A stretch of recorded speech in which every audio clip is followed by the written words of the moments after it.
In this video, I'll be showing you step by step how to get the American Express Platinum credit card. It is super easy to do as long as you have the recommended credit score.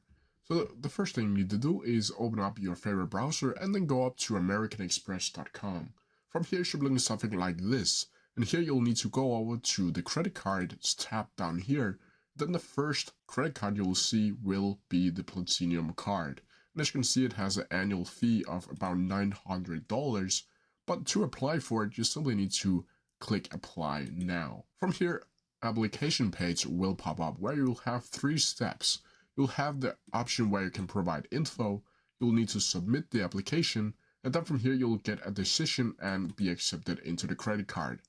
From here you'll need to scroll down, and as you can see here you'll have the option to add a card design selection, and when you click on it, you can click and choose between the classic, abstract, floral, or mirror. If you click classic, you can choose between metal or an 85% recycled plastic if you want to do that, but it is the same price. From here you'll need to go down to personal information where you'll need to enter your first name, middle name and last name, and then your name on the credit card that you want to have visible. From here you'll also need to add your date of birth with month, day and year.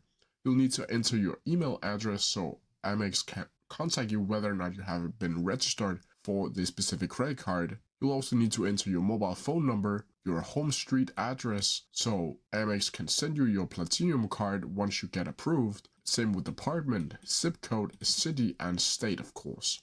You also down here need to enter your social security number, and if you don't have a social security number, you can also write in your ITIN or individual taxpayer identification number instead. If you're already an American Express card holder in another country, you will be able to log into your account by clicking on this specific link right here. From here, you'll also need to enter your total annual income and your non-taxable income. You also need to down here choose your income source, where you'll choose between if you are employed, retired, self-employed, unemployed, military, business owner, or other. Down here, you'll need to continue to terms and agree to AMEX's terms of conditions, and then from here you'll be able to submit the application. From here you'll also get a decision whether or not you have been accepted into the credit card. And that's how you do it. If you have any questions about it, please leave them down in the comment section below and I'll try my best to answer them as quickly as possible. See ya!